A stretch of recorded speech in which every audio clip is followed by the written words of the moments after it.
right, welcome to the FACTORYISH podcast. This is episode number 4, and looking forward to diving into this one. We have Butch and Fred with us today, and as always, we got Zip as well. Looking forward to getting to know you guys and really diving into your history and how you got to meet Zip.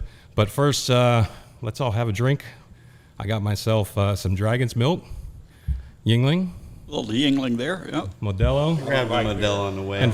And Fred's our designated driver. Exactly. Well, cheers, We're guys. in trouble now.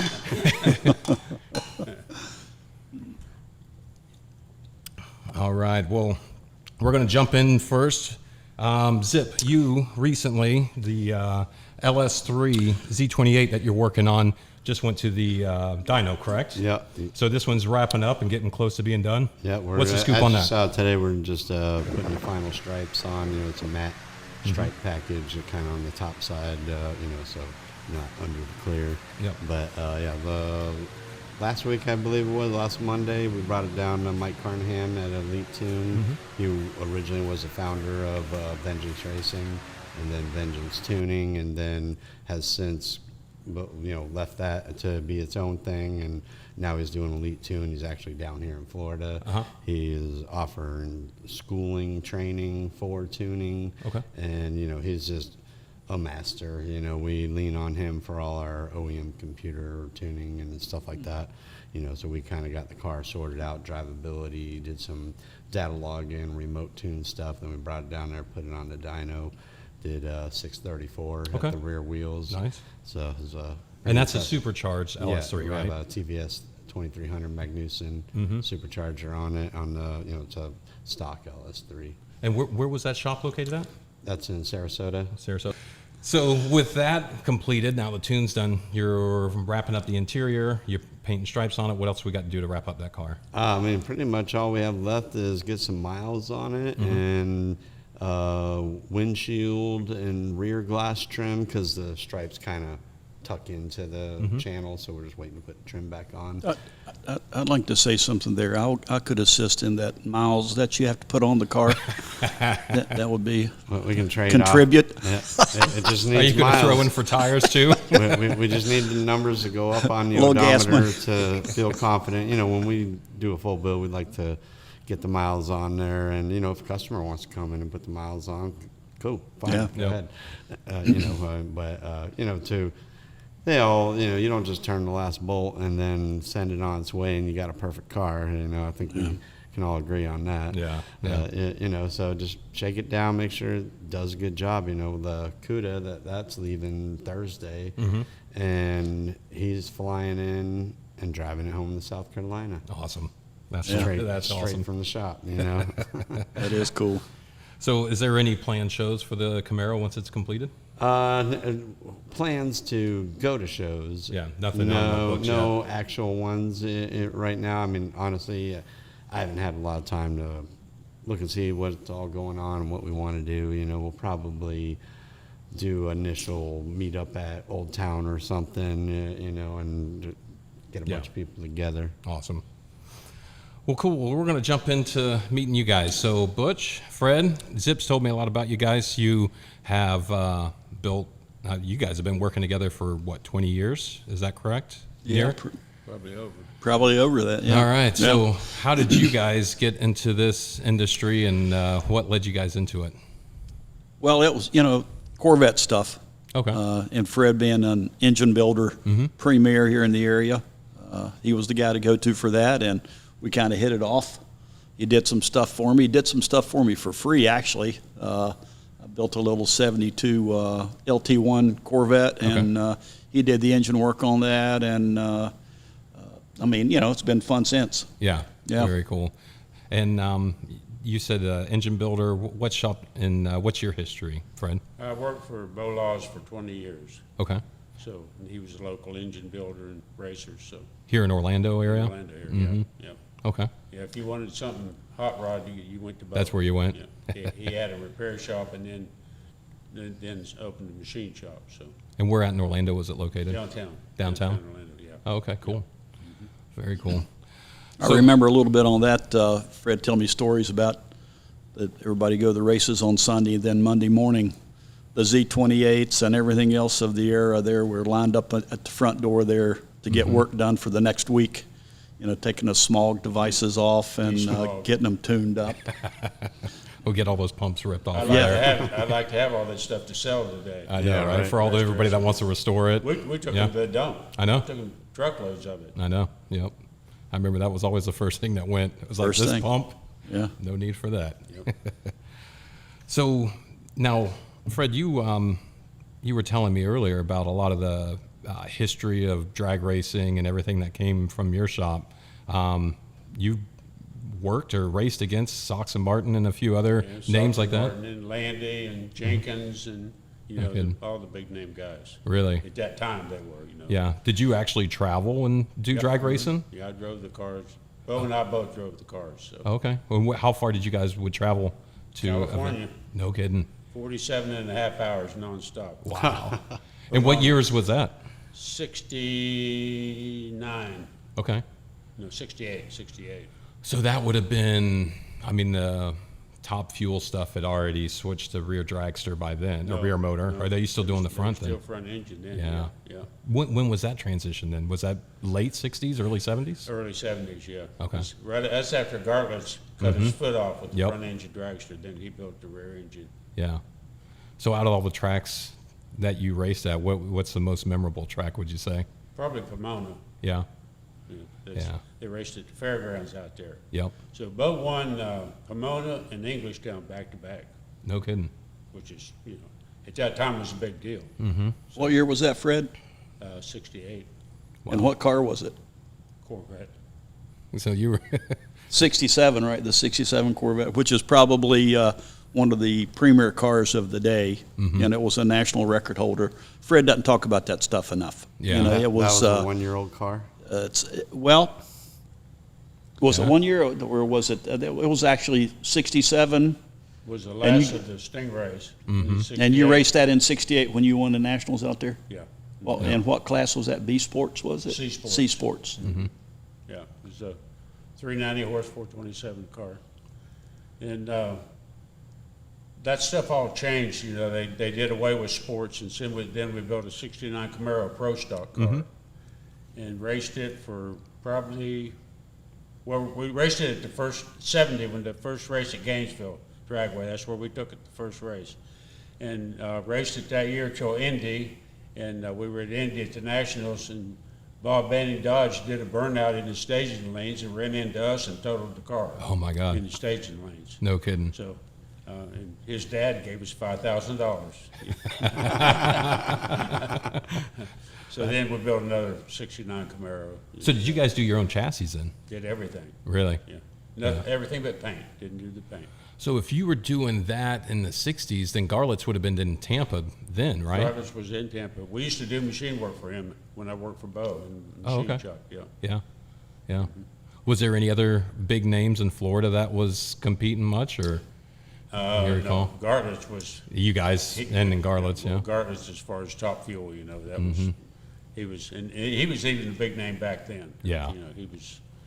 He's done so much for the sport. Yep. I mean, really, he's the Mario Andretti of drag racing. He's the Dale Earnhardt of drag racing when you really boil it down. And honestly, his innovation did more than anything that Mario Andretti or Dale Earnhardt did for their sport. Yep. You know what I mean? When he had his foot cut off, at, I think it was Irvindale, then he went back home to build a rear engine car, but he couldn't make it run. So they brought it up here to Bithlow. Okay. 5 or 6 times, and the car wouldn't go straight on the other end. It was real squirrely. Yep. So he went home and put it up and started building another front engine dragster. And his wife came out and saw it, and she said, "That ain't happening. You're not doing that." Yeah. So he went back to the rear engine, and Connie Swingle was his crew chief and a good friend of his. And he said, Garlits telling the story, he said, we were coming back from Bithlow one day, and Swindle said, "Well, I think the steering's too quick on that car. We need to slow it down." That's what it was. They changed the steering arms, all they did. And he went and won Irvindale the next week. Yeah, they made it a lot lazier, a lot slower, so that way it wasn't so twitchy when it got up to speed. He was sitting so far up in the car where the other one sat, Yep. So it reacted faster. Yep. So that's how the rear engine car came about. Yep. Wow. All right, so you had 72 Corvette. Fred did the engine on that. What Yep. was the next transition that you guys tackled together?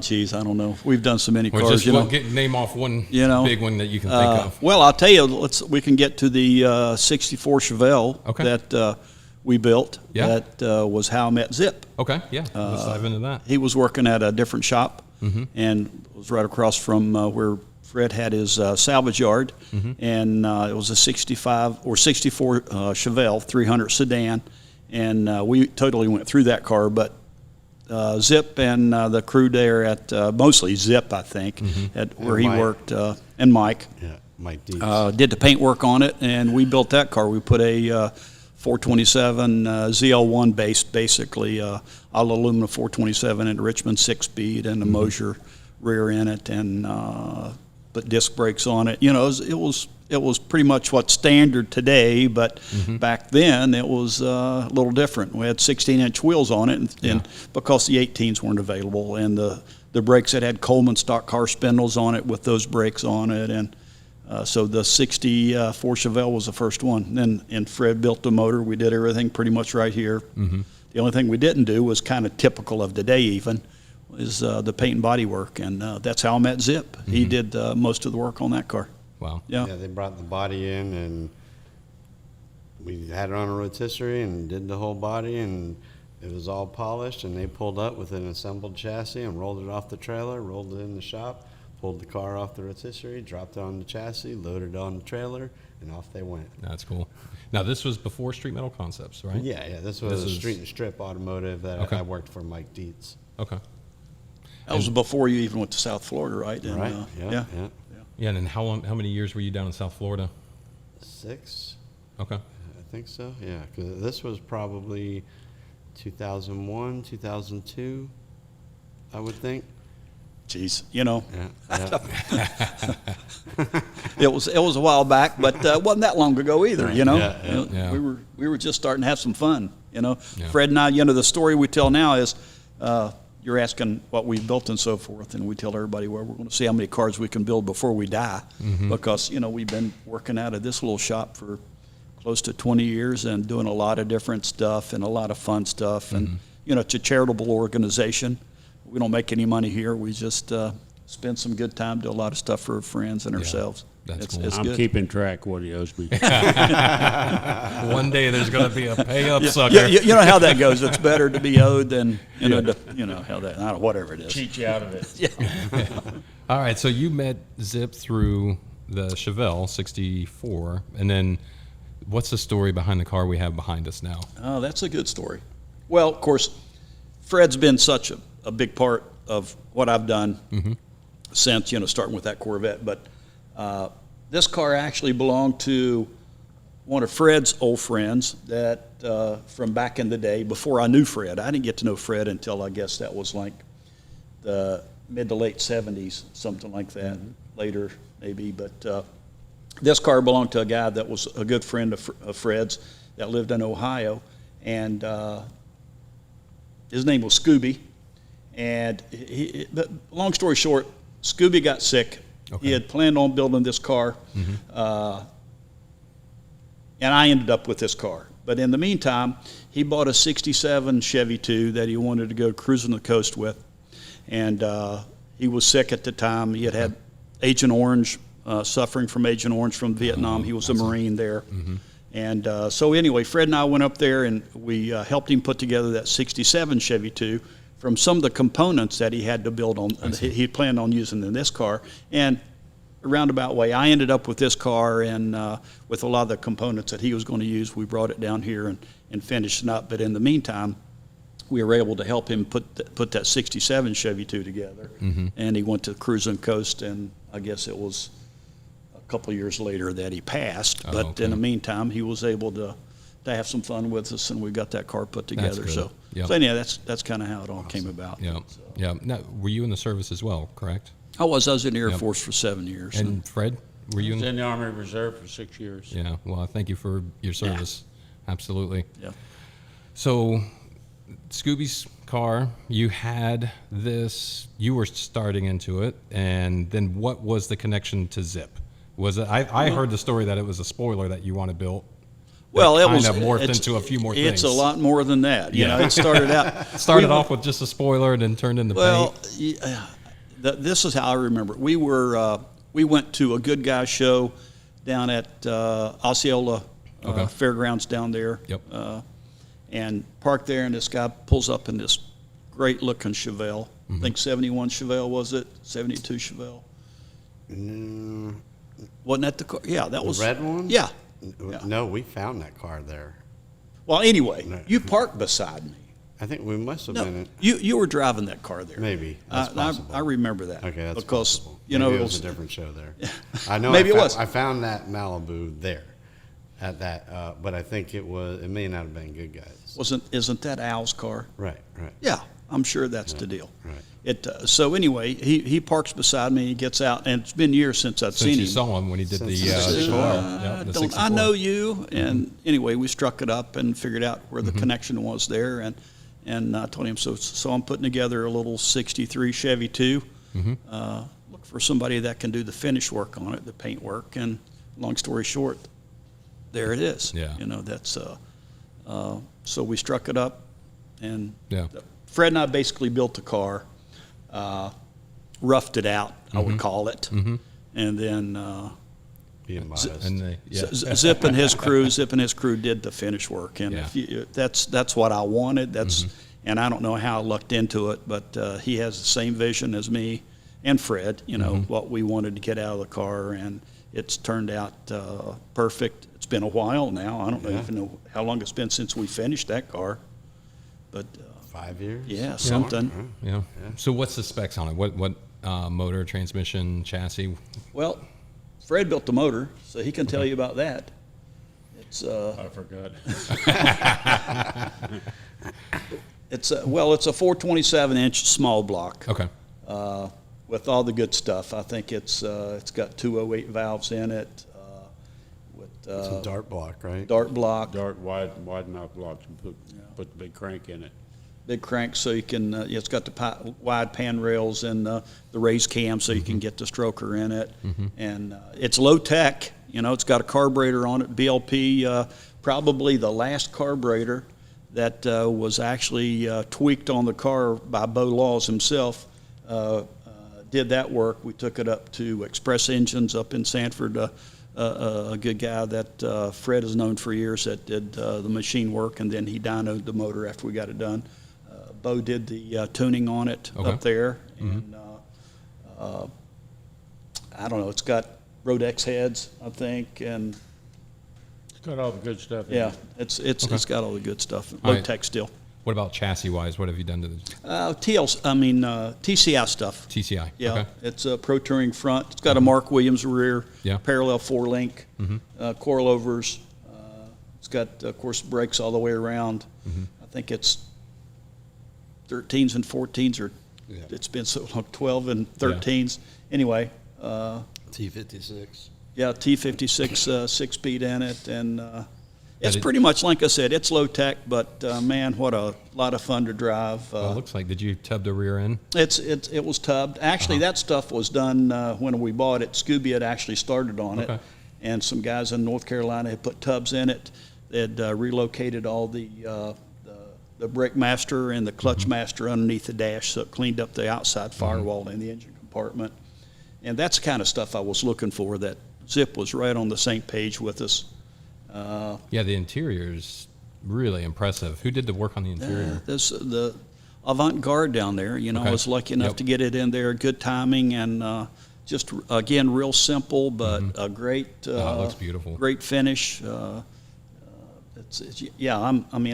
You know, someone asked me before, what would you change about the car? And I think about the only thing is maybe trying to get it done a little bit sooner in my life so I could enjoy it, you know, because it's been a lot of fun and still is, Yeah. you know. And what Yeah. color is that? What is that? Arctic silver. That's BMW. a PPG, BMW right? silver. Yeah. And then same the matte gray is another, I think, frozen gray, or it's another BMW color. Oh, okay. And 'Cause Zip- this was featured in PPG's booth, correct? Wasn't it at Good Guys? When you No, guys it went to got that the show? PPG at Good Guys. It got the Oh, okay. PPG forgot what they even called that. What, a award. Dream Car, was it? Right. Yeah. Dream Car, I think, PPG Dream Car Award. Right. Okay. That was in Charlotte. That was the first show you went to, right? Yeah. But Yeah. were you in somebody's booth at that show? No, that was no? That was just- NSRA. yeah. We were in TCI's booth. I see. Gotcha. And, that was, I'll tell you how I am about shows. And, again, Zip's on the same page. Fred is too. I don't go to shows for the trophies. Mm-hmm. It's fun Yeah. to get a trophy. But I go there so you and Zip and Fred and everybody else that's out there can come in and enjoy the same stuff that I do. Yeah. Because what you see there is what I enjoy. I mean, I'll go to a show and not have anything there. I'll drive my pickup truck there Right. just to go see other people's stuff, Yep. Because that's what I like Yeah, is to the be cars. inspired. And and- see and- what somebody else's idea of how to fix whatever problem it may arise. Whatever, I Yeah. mean, it's the sport has become so diverse and, I mean, so many different concepts and views and stuff. It's like this little 27T we're working on over here. It's car stuff. Yeah. It's fun. Well, one Something of my favorites, and it's probably the lowest budget one you've ever done, but the T-Bird that you and Don bought, and they completely stripped all the paint off this car, and then after it was done, was like, this body's amazingly clean, and then they just literally did grind marks over it I and took cleared the it. purple strip and clean wheel and a rolling chair and just went like this down the side and then the other way and burnished Yeah. patterns and Yeah. I oiled it and that was it. And But Had I missed that, I would. yeah, Yeah. that was before. That was right when we opened, and it was a fun car to cruise around. People, oh wow, look Yeah. at that paint it was just job." something different that you just didn't see at shows, and it was just that body. What year T-Bird was that? 64. Yeah, the 64 T-Bird, just the lines on it are just so classic, and the interior, the way the back seat wraps around and everything. I love you could tell in those years in the 60s, the designers that worked for Ford and GM and all them just had, freedom to do whatever they Yeah. wanted to do, and it was it was one of the body styles that I've always really enjoyed, just like the Nova. That's also one that I've always, that was the budget entry car for GM at the time, but now you look at it and the lines are just so classic. It's just so Well, I perfect. think that's the reason that Fred owned a 66. I've owned, originally he bought a new car, a 350 horse 327 back in the day that he enjoyed when he was a kid and raced and stuff. And because he can afford that car. Same Right. thing with me. I started out with the cheapest thing pretty much on the road, that was still fast. And you learn that stuff, and that's what you're drawn to the rest of the way through your life. Well, And- that's like right now you watch the auctions and it's the trucks that are bringing big money now, Yeah. But then in the 70s and 80s, that was the stuff you could afford. It was like, that's the truck I want, or something. And, what was $2,000-$3,000 back Right, then now right. is, rolling 80, 100 deep. And you're like, for a C10? yeah, it's just, yeah. But- It's pretty cool stuff. Yeah. That's car stuff. Yep. So this car was featured in Good Guys magazine. Is that correct? Yeah, it was. Has it had any other features or anything else? Not in print, I don't think. It was on, I forget the, it was featured on some website, a little short video. Some suspension video, wasn't it? Yeah, I forget, Suspension company? Yeah. Okay. But, yeah, All right. nothing so significant. You mentioned briefly the, is it considered a T-bucket? The Roadster? It is. What do Yep. we call it? I T-bucket? think it's a T-bucket, yeah. So what's the story behind this car? Because you were sharing a little bit about that earlier. Well, a friend of ours up in Easley, South Carolina, owns the car now. And he bought the car, I think, like in 95. But in 1955, the car was an Amber Award winner. Of course, that's the American Most Beautiful Roadster, and that was just a couple of years, I think, after they started it. Yep. The car has been updated, changed a little bit, but it's still the basic look and body. And anyway, he bought it after it had gone through a couple of hands and sat in his shop for a while, and he's interested in getting back on the road, so he contacted me and said knew that Fred was the engine guru that knew how to deal with the old school stuff like that, and because he thought it needed a cam change and some stuff. But anyway, he brought it down, and we're just doing some freshen up on it. It's got 3 deuces, the classic look from that era, and longer wheelbase, low, and we're just going to freshen it up and get it a little bit more roadworthy. Put some new tires on it and stuff. The paint that's on it now, when do you think that was done? That was like in 1985. 85. Is when it was painted the red. And before that, I think it was gold. And then originally, when it won the Amber Award, it was in yellow paint. Now, there isn't any plans on messing with that, just keeping it as is for now? Right. Okay. We're just like I said, getting it back on the road, making it where it's drivable, and so we can have some fun with it. Now, is there documentation of all the awards and everything that this car? He's got a lot of photo documentation. You can go on the Yeah. internet and Google 1955 Amber winner, and the car will pop up there. You can see it from back in the A lot day. of the plaques are on the dash on it, screwed onto the dash Yep. that it won. Oh, really? Shows it won, yep. So, and if you had to put on your Barrett Jackson's Mecum guess hat, what do you think that would roll at auction? Well, we talked about that a little bit, and a friend of ours that's into the car business, I think he came in at $40,000, but that's for a normal Yeah, I know. 27T. Yeah. But if you look at something that's got historic difference or significance, like this car does, I mean, I don't know. You get 2 guys that Interested want it. in it. How far will they go? Sky's the limit. So The owner thinks 75. Yeah. Yeah. I wouldn't. I would think that's a strong Because of number. history. Yeah. Right. I mean, I would that's think a so. bragging rights piece Yep. exactly. to have in a collection. I mean, if you've seen the trophy, the Amber Yeah. Right. Award How many names are on there? you know, I know. won since 1955, except for a couple of years where there was a tie, I guess. So, In it's 55, there was a tie. This one is another car. Mm-hmm. And so the guy that owns this went down right away and got an Amber 55 tag for it. And he still renews that every year Mm-hmm. To this till day. today. So the guy that tied him can't get one. I'm not going to let that go. That's a true story. That's a good car story. yeah, it is, isn't it? Yeah. That's persistence. It's cool. So, Fred, we've heard about a couple Butch's cars. What do you have that you tinker with now? Let's see, we got a 66 Chevy 2. Okay. And I kept it for a long time. Then we built a 62 Bel Air 419 bubble top car. Nice. And then I sold it to a guy right up the street here. And I've got a 65 Chevy 2 funding car. Okay. It was built in Orlando here in 65. Guy bought a brand new 65 Super Sport, drove it from Cocoa to here and tore it apart and made a funny car out of it. No kidding. Raced it one time at the old drag strip in Sanford years ago, and I was there the day he raced it. Blew the motor up about half track, Yeah. had a 427 in it, and the car disappeared. He never put it back together, and Butch and I found it, 6-7 years ago, something. We were at Mecum one day, and Carl Weisinger, who ran the drag strip out here for years, had found it, the guy that had it, and went out and looked at it and then tried to buy it from him and ended up just not buying it. So Carl called me and told me where the car was. So I called that guy from Mecum. We were down at the auction that day and asked him, I said, the car for sale? No, I've decided not to sell it. I'm not. Right. So I think him and his brother were in on it, and there was some kind of dispute. So Butch and I left Mecum, and I said, can we come look at it? So we went up there and looked at it. It was up by Leesburg, wasn't it? South somewhere of up there. Leesburg. And we talked to the guy for a couple hours. He said, well, what are you going to do? I said, I'd keep the car. He had sold somebody something cheap. They put it on eBay and made a bunch of money on it, and that turned him off on that. Oh, I see. So that's why he didn't want to sell the Yep. car.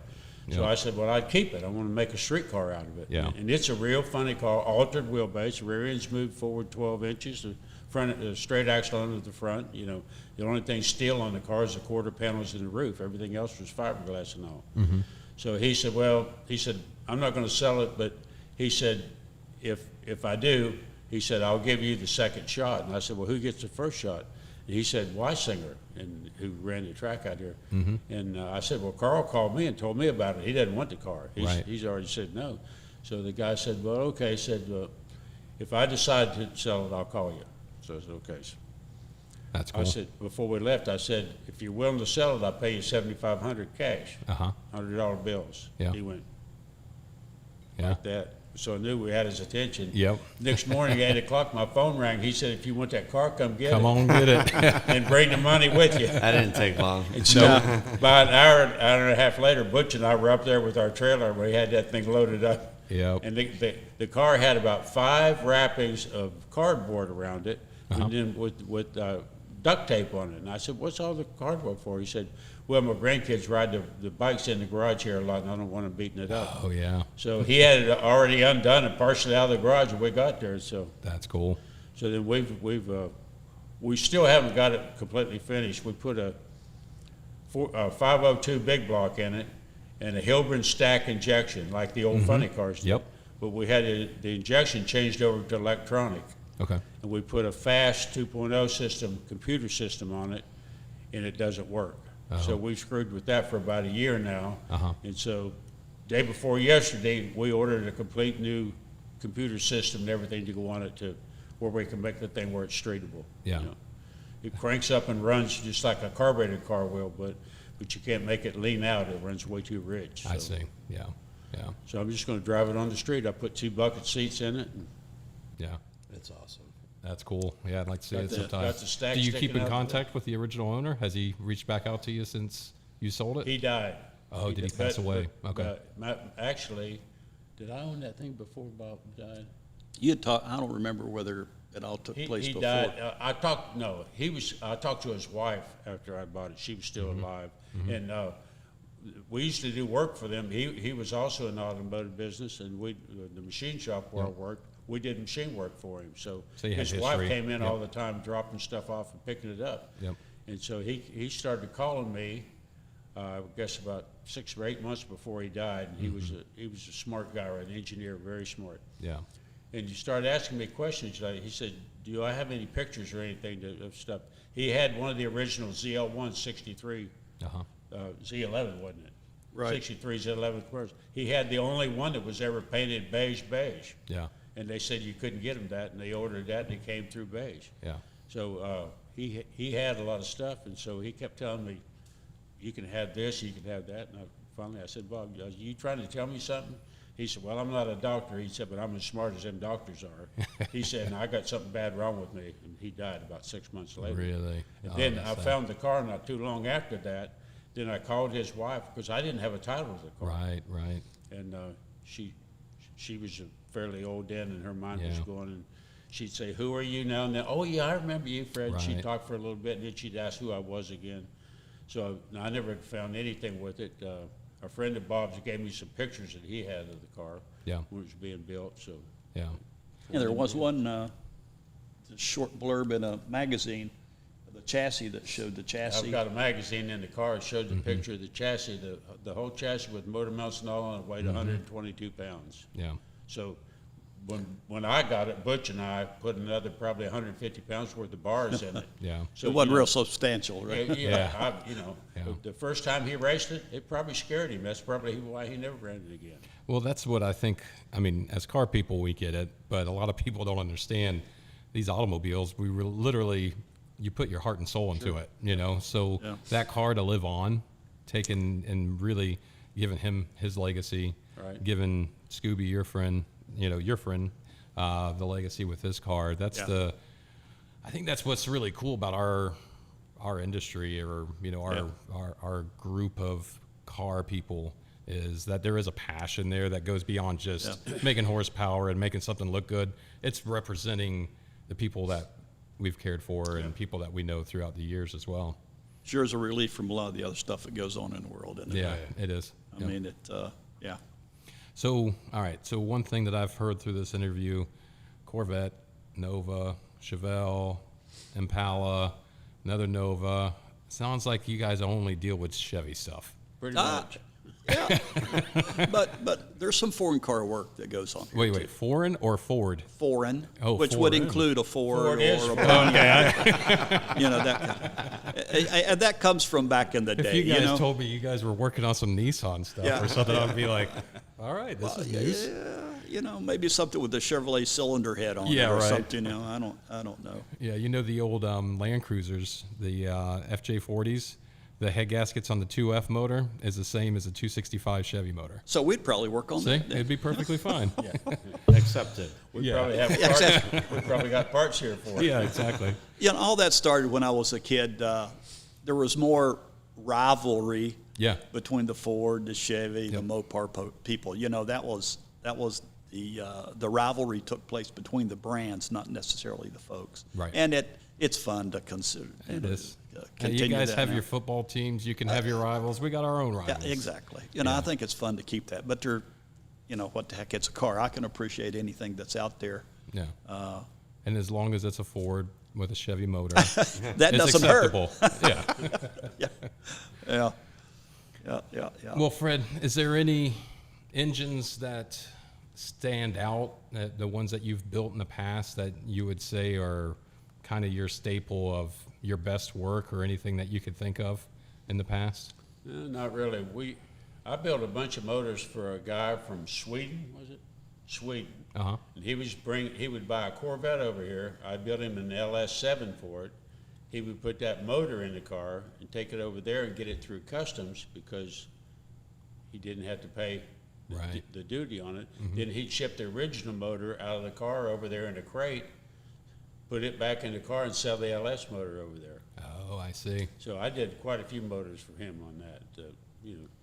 Made some good money on them too. So That's funny. So when I worked at National Parts Depot, we had a client that was from Sweden as well, that we would ship containers of parts over back and forth. And then it got to the point where they were bringing in so many parts that next thing you know, we're shipping cars over there for them as well, and full chassis. We were doing the Dynaco. his name wasn't Freddie, was it? No, I don't believe so. It might have been the same guy. It might have been, but we were shipping at least 6 containers full of parts and cars for these guys. So there's such a big following over there. You know, Yeah. You talk about motors and storage on them. Butch and I have a friend in DeLand that has a machine shop. okay. And they do a lot of offshore, these big blower boat motors, $100,000 motors. They do a lot of that stuff. So he has a friend of a friend, whatever. You know who Smokey Yunick was? Yes. Okay. Well, Smokey had a shop in Daytona, as Yep. you well know. Absolutely. And Smokey built a Z28 302 motor for road race car for a guy. Trans Am. Trans Am. So the guy raced the thing and then brought it back, and Smokey went back through it. And then Smokey died, so it was sold at an auction at his place. So the guy takes it to our friend in DeLand, said, I just want to take it apart, go through it, make sure everything's what it should be, and then we'll dyno it and see what it does. You know, those things were rated at, 290 horsepower, I think it was. Yep. So he took it apart, and Smokey had made 4-bolt caps out of it. You know, there were 2-bolt blocks only, and he'd made, you name it, he angle plugged the heads, and they were straight plug heads. They were old 461 heads, casting heads. So he did, everything right on it. They put that Z28 on the dyno. That thing made 480 horsepower. Wow. 302 cubic And inch. Chevrolet said they were 290 horse. Yeah. So That's funny. My favorite Smokey Yunick story was, did you ever hear the one about the gas tank where they brought it in and I know a guy that was there. Oh, no kidding. So they literally took the tank out of the car, saying it was illegal. Drove it away. And he drove it away because there was still 2 gallons worth of fuel in the fuel lines, because he had fuel lines that big in it. There was nothing in the rule books that said you couldn't run garden hose for fuel lines. When I worked for Bo, we used to go to the trade show every year at Daytona that they had.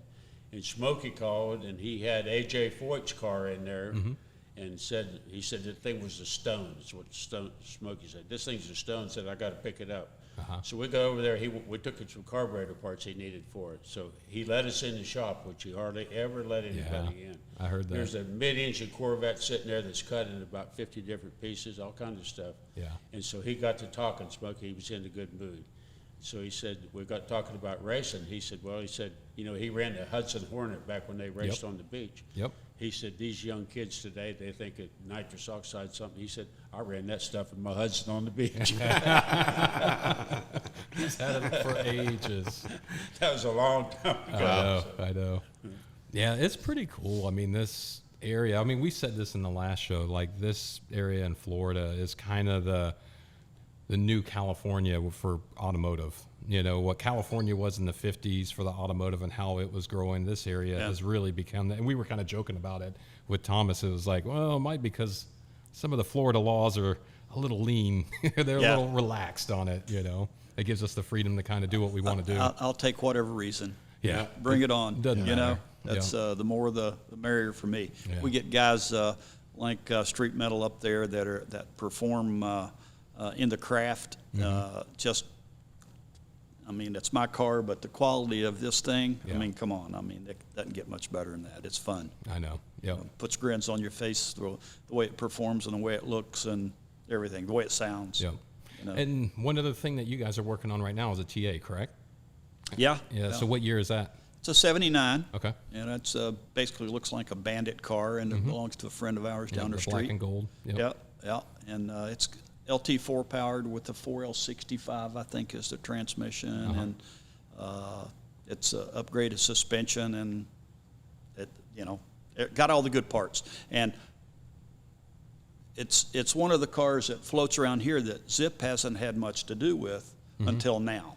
Oh, yeah. And it's about ready to go up to his shop to get a little tuning done and a little tweaking to get some stuff finished up on it to get it. You're working through the few bugs that are here and there. And what bugs? yeah, that never happens. Insert every vehicle ever. You don't just get out there and go. I think, matter of fact, there's always something, right? I know. Always something. Yep. There's going to be a gremlin somewhere. And things happen. They're not as sophisticated as OEM stuff that's out there, but they're a hell of a lot more fun most of the time. Yeah. Well, guys, it's so good to be able to hear y'all's story and how you guys were able to kind of come together and also get connected with Street Metal Concepts and Zip as well. He's had a touch about everything I've owned. I've got 3 or 4 cars, and he's been involved with every one of them. Yeah. At one point or the other, and Fred and I are capable of doing a lot of stuff, but I've got full confidence in what those guys up there at his shop are capable of turning out. So, yeah, and it's just, after meeting a lot of the team, it's just really cool to see, hey, this guy, his workbench is really the metal forming, and this one is more the wiring or the tuning, and it just builds a really good team altogether. And then Detail Don over there. And with his there was one time I think I went over there to the shop, and he was working on the CUDA at the time, and I was like, hey Don, how's it going? And just leave Don alone. He's been wet sanding for 3 days now. A man of few words, but if you look at what you end up with, my God. His work is just it speaks for itself. And Thomas's ability and Dom, there's on and on. Everybody up there's got good skills, but those are Yeah, and it's going to be really cool to see. I heard that Zip could even do some stuff. Yeah, I used to. Well, once the shop expands, he'll have his own area to work. It's already in the plan. All right. Maybe It's actually my son and I's midnight corner. hours. I'll bet that's good. My dad was trying to build him a go-kart. Oh, okay. And had a bunch of cool stuff. And then after he passed, I told my mom, I was like, hang on to that stuff. I got a corner in the shop.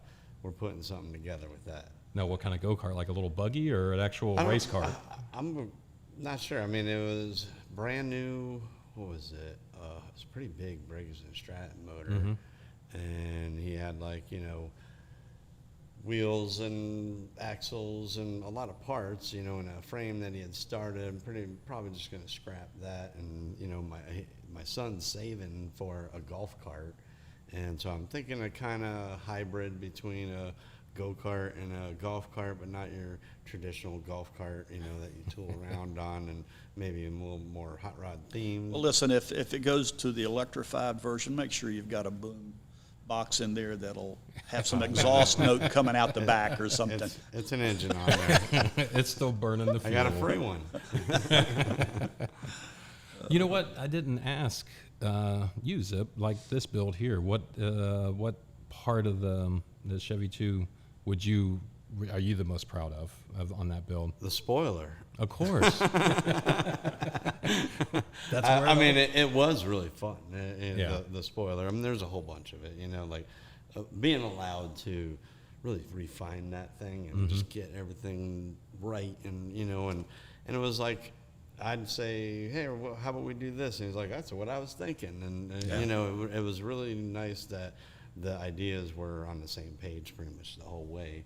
You know, but the spoiler, you know, I took MDF wood and started whittling out parts as a mock-up, Right. You know, and built a fully wooden spoiler. And we could have just painted the wood, I guess. Yeah. Or stained it. And, you know, we were like, let's tip it just a little more. And, you know, we had different iterations throughout. And, you know, and then the guys, Nick, actually, Jay's brother from JFab, he was doing all our cutting at the time. And so we gave him all these model parts. And he cut them and machined them. And, you know, and then we had a kit to put together. Yeah. And if you look at the shape of the spoiler, I mean, it's great, but you take a look at the mounts. I know. That's, I mean, It's it's a over piece the of art. top. I It mean, the is. whole thing is just, Yeah. it's a great representation of the artist that designed it. And then your guys' input into it with the motor, and you being an artist and being able to build horsepower, you being an artist with a vision of what this final thing is. And then obviously your friend Scooby too, right? Yeah. You know, all of this is to mirror what he originally envisioned He'd with like the car. it. He would like it. Absolutely. And you know what I like about it, and I mean this 100%, it's factory-ish. Yep. That's what I live by. Yeah. You know, I like, don't lose what the car was. Right. You Yep. can use modern upgrades, but don't lose what's there. Yeah. You know, keep Yep. that factory type look. Yep. I love that. Yeah, no, it's a beautiful car. You guys did a great job with it. Well, the next item on the show, I'd like to kind of go around the table and just kind of talk about like dream interviews for the show. Like, who would you like to see on this show? Like stardom, you know what I mean? So my first one, unfortunately, can't happen anymore, but my role model and kind of the guy that I've always dreamed of interviewing one time was Ken Block. Like Ken Block was somebody that, you know, started off with skateboarding and snowboarding and built DC shoes and then sold that and then started the Hoonigan brand and then went into rally racing and did the Gymkhana videos and just everything he did was really, really just remarkable in what he was able to accomplish with branding and stuff. So for me to be a graphic designer, I kind of geeked out on what he was able to accomplish and how well he did. But since that's not an option, my second go-to interview I'd love to be able to do, and Fred, I think you'd appreciate this, is Don Garlits. You know, with being right there in Denellen and driving by his shop all the time down the interstate, and I remember as a kid in grade school, I might have been, oh gosh, in the 4th grade or something. We went to the Smithsonian down in DC, and his car was there on display at the Smithsonian, and I couldn't tell you what else was at the Smithsonian, but Don Garlits' car was there, and that was pretty cool, you know? So I've always loved watching him and rooting for him, you know, through the years. And again, like we were talking earlier about what he did for the sport and how much, you know, changing the engine to the rear dragster, like all the safety things that were implemented were truly on his recommendation and his planning. You know, the NHRA is strong today because of the innovations that he implemented back then. It truly was. No doubt. Yeah. So that's my go-to guy. If I could get an interview with him, and honestly, the interview with him would be like, I'd love to have him sit around with a bunch of people that he competed against and let them just hash it out, turn the mics on and go, all right, you guys tell stories. You know what I mean? You may not be able to turn the mics on some of them. Yeah, that's fine. We can bleep it out. So that's my go-to. Zip, who would you love to see on the show? Oh man, that's a long list. I think. Yeah. You know, I mean, obviously, it's our show. We want to have a lot of people on the Right. show. You know, but I don't know. You know, like the first person that came to mind was Boyd Coddington. Yeah. But obviously can't. Yeah. You know, but for me, that was like kind of what sparked my hot rod interest. Yeah. You know, because I don't even think I knew why. I didn't know how to work on cars. I was a kid. Yeah. You know, I knew I liked cars and everything along that line. You know, and then I started seeing, you know, the Bel Air, that was everything was Yep. altered and changed, but it was still kind of a factory-ish vibe, you know. It looked like a classic car, and you know, the Cadzilla, and I mean all these cars, and excuse me, I mean it was long before there was like American Hot Rod TV show or anything like that, you know. But as far as today, I mean, it'd probably be any builder out there that, you know, like I like talking to builders, you know. That's why it's awesome working with these guys, you know, like they're not just paying us to build a car, you know, they're involved in it, you know. Like this was super cool to bring it to our shop, do this much, and then, okay, we're at this phase, here you go, put it in the trailer, send it back over here, they're working on it, and then they're done with this phase, back to us. Bring it back. I mean, we relayed that thing probably 5 times, you know, until we came up with a finished car. Yeah, and what's cool with Boyd Coddington, too, was all the talent that came from there. Chip Foose, you know, being Mike Curtis. And even Jesse James. He worked at Coddington's and then broke off. Yeah, and then he started, you know, West Coast Choppers, and then also had an Austin Speed Shop and everything else. But he worked at Coddington's when he was young. Yeah, it's kind of cool how, and I'm sure there's probably other people that's just not coming to mind now. But there's just so much there's talent so many came good out ones. of that. Yeah. And so, Butch, who would you love to hear speak? You mentioned Chip Foose. He's up there, and any of the big builders, Bobby Alloway. Okay. I mean, you name it. Those guys, it's art that they produce. Yeah. And in its own way, and you like the styles that go along with what they build. So many of the guys out there in California, the innovators, the old guys. Yeah. You know that. So I don't know if there's any specific ones. I'd like to talk to any of them, or all of them, I think. Talk to Mickey Thompson. Come on. That would be cool. You know, all the stuff that he accomplished back then, and the whole off-road racing. And from the day when, of course, being a Chevy 2 guy, back in the day when Fred raced there, Bill Jenkins. Oh, yeah. You know, from back in there, particularly because he was a Chevy 2 guy. You know, he took a little 66 Chevy 2 350 horse car and ran with the street Hemis back in the day. Won events.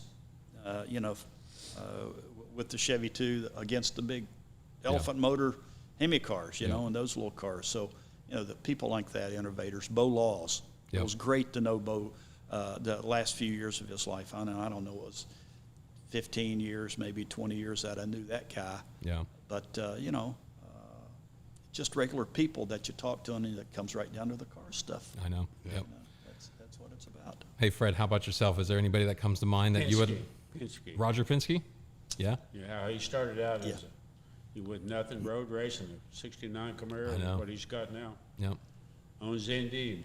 He owns how many racetracks? I know. Yeah, you're right. It's amazing. Yeah. Now, the road race Camaros that they did, what was the story on that? Didn't they acid dip those bodies or something that made them light? Did you ever hear that? I don't know. Oh, I heard like the sheet metal on those cars are like paper thin because they acid dipped it so many times to take the weight out of those cars to make them competitive. We acid dipped 69. The first '69 Pro Stock Camaro we built was a brand new car. Yeah. Got it from Chevrolet. It was a 375 horse, 4-speed, M22 transmission. Now we took it apart and put it in the acid tank. Yeah. We did the body and all it come out good. So, and that was on like Saturday and Sunday. Yeah. So Monday I went into work, and we hadn't done the front subframe and all on it. Bo said, well, let's go ahead and get that subframe done, and we'll be ready to start putting it together. I said, okay. So I come and kept checking it every 20 or 30 minutes. Noontime, it's still no action, no bubbling or anything in the tank. So I said, there's nothing. He said, well, go ahead and go to lunch, and you come back. When I come back, there was just a chain hanging there. Oh, no kidding. That started working. The subframe was gone. We had to order one from Chevrolet. They didn't have them yet. So. Oh my goodness. So have you ever met Roger before? Yeah, I met him a couple of times. Yeah. Now, I met Mickey Thompson. Oh, have you really? In Indy at the Nationals, NHRA Nationals, and Mickey Thompson was big friends with the Ford. Who's the Ford dealer in Indianapolis there? His son raced. I can't remember his name. Anyhow, we broke a motor in the car that I was driving. Okay. And the guy that owned the car was friends with that Ford dealer. So he called him. He said, "Yeah, you come down and you get in the shop and change the motor at night." So we go down there. Mickey Thompson has got his funny car in there. They're working on it. Danny on Gas was driving it then. So Mickey sends out and gets chicken dinners for everybody. And Danny on Gas. So we're all sitting there talking, and I'm thinking, this Mickey Thompson sitting there. And he told on Gas, he said, "I want to win that race. Let's see, tomorrow." This was on Sunday. And on Guy said, "Well, what about the motors?" He said, "Blow every one of them up. I got 5 of them." Oh, really? And they did. They won the race. He blew all 5 of them up. Wow. But that was a true story. So, and he was a nice guy. He was just down to earth. You wouldn't think he was he wasn't a show off or a big mouth or anything. He just liked racing. Yep. So do you know, with Mickey Thompson, he was obviously not only in the automotive sector, but was also an inventor, I guess you could say. So they were doing the off-road stadium truck races, and he's the one that designed like what you see on every highway, that concrete divider where it comes down and flares out. They use those, the plastic ones that they fill with water. Yeah, attenuators. Yeah, he designed that. And they use that for their off-road racing. And he did a whole bunch of other really innovative stuff for auto racing and stuff, so they could take it on tour and things like that. The guy was just amazing. Yeah. Yep. He was, Yep. Well, cool. That's a lot of good times, and now the bar has been raised. So until we hit all of those, Yeah, I was like, Roger I think Penske's we're going to be a tough one to grab. yeah, it is. Huh? Yeah. We'll have to pin him down at Sebring or something if he's still running Porsches out there, or maybe at Daytona. But yeah, it's cool to see again, like what he's been able to accomplish. I remember going out to Sebring when they were running the Le Mans cars and how competitive they were, and just how dominant he was out there, and what he's been able to do in Indy. And now that there's so many teams coming into Formula One that are from America, Haas is there, and then Mario Andretti's talking about getting in. I would love to see Roger Penske. I would like to see Roger Penske even over Mario Andretti be able to compete in Formula One, because I think he would bring a little bit more to the table and competitiveness in that, But I mean, it's just cool to see how those guys have just really grown their industry, and from what did it start off in road racing in a Camaro, and now look where he's taking it. Jack Roush, Mark Donahue, him and Mark Donahue. Yep. Yeah. Yeah, well, Jack Roush, he had so many issues, with the plane wreck, and was able to bounce back from that, and was able to. Old drag racer. He started out drag racing. I know. Yep. Captain Rouse, he ran pro stock. Yep. Yeah, it's You won super a cool. taxi. That was one of the cars with a 4-door. Yep. They were quick. They ran good. Yeah. Yeah. Fun stuff. Yep. Before you guys. Well, Right. I still like it. Right. Doesn't mean I don't have to like it. Exactly. I like it too. So, all right, Zip. So what's new at the shop, man? What's going on? How's the new location coming along? it's coming. Yeah.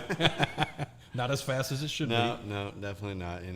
I got my feet wet in a commercial build out and learned how it goes, and it is what it is. But we're making progress, and things are coming together. Good. I mean, I'm not letting it veer off of what the original plan was, and I'm happy I'm sticking to that. Because we carefully planned this out to be the solution to the lack of function that we currently have. Yeah. Yep. Well, keep having fun. Yeah. You know. Well, you got some drywall done, correct? It's just about mostly, wrapped up. Yep. They got that mostly done. Okay. I'm anxious for them to get done, because then I'm up to bat for my work. What do you gotta do? I got to do all the flooring and and trim work, and kind of the motif of the whole lobby and office and all that stuff, and then hopefully by the time I finish that, they're done with the actual shop area, and kind of get that configured, and then we got we got to shut down and perform this move. Yeah, well, the lifts are in, the compressor's in, Yeah. so I mean it's getting there. Yeah. Yep, all the demos done. Lights So- are all the lighting's going in right now in the warehouse. Yeah. Okay, and you're doing all LED lighting in there, right? Right. Yep. Good. All right, and What's happened in the shop build-wise? We talked about the Camaro earlier. Yeah. How's the Hot Wheels truck coming along? That one's coming good. We're deep in the door jams. Like, this truck just wasn't designed to have good sealing doors and nice functioning. We had already went to the soft close BMW latches. Really, we're looking for a latch solution, and why not make it extra cool?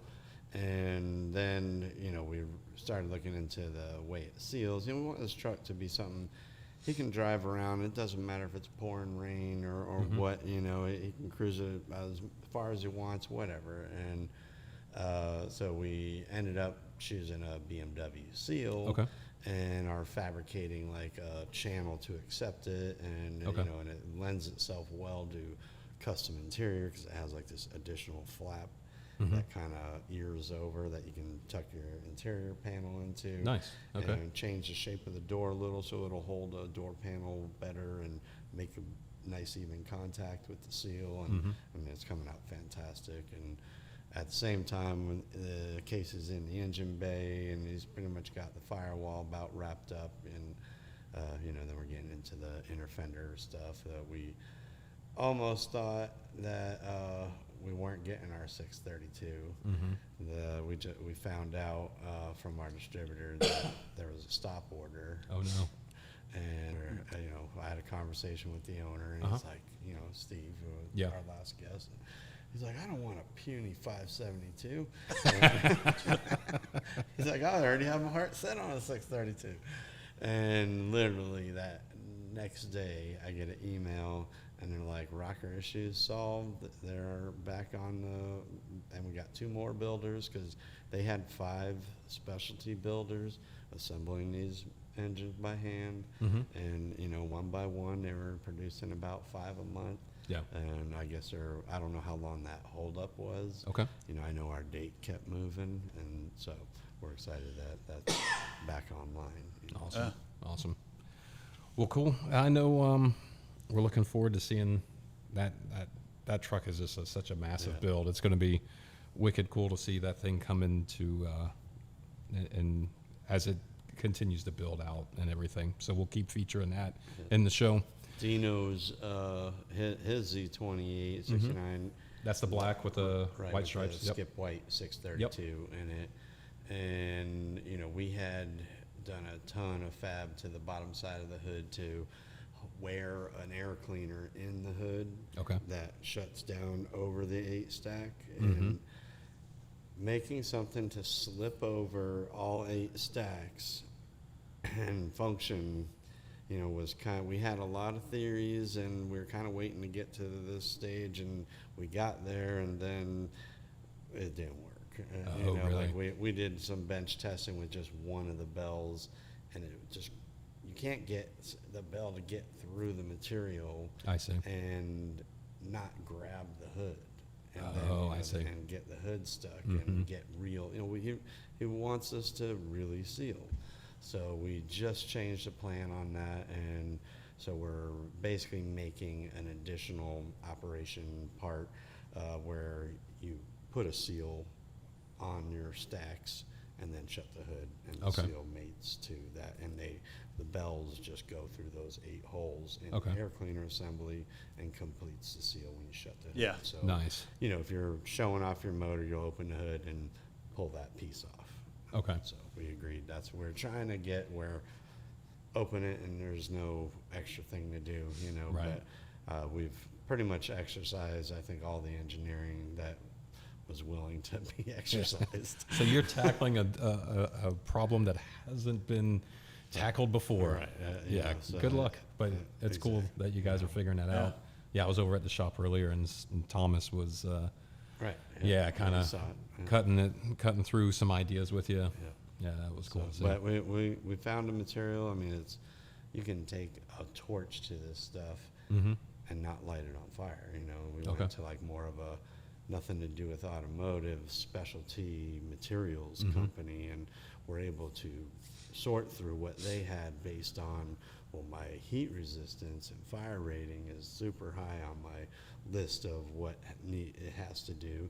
It needs to be pliable enough to go around a 3-inch top of a Right. bell and then be back to a 2-inch neck of a bell, you know, and it's on those particular stacks.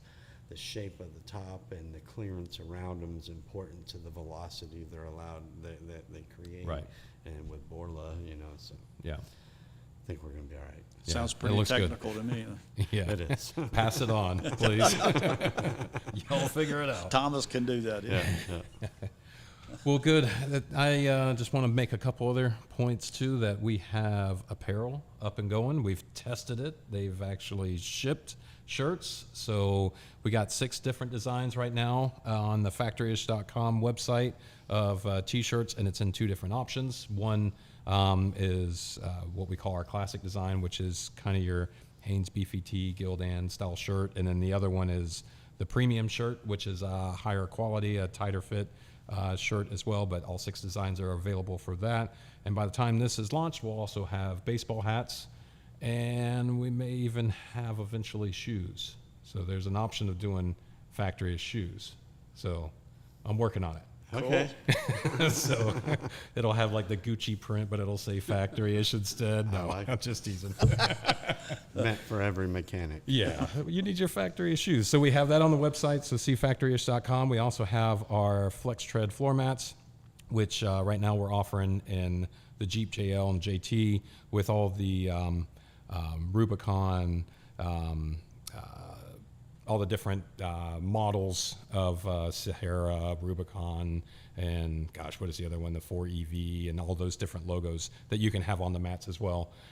Flex Tread has also just launched Challenger and Charger mats, so we'll probably have that eventually. And he's ironing out probably for Camaro and Mustang here in the soon. Awesome. Yeah, so we'll be having that on the website too. So if you guys need floor mats for any one of those models' cars, please go visit us at our site and support the show, and then also check out our apparel that we have available as well.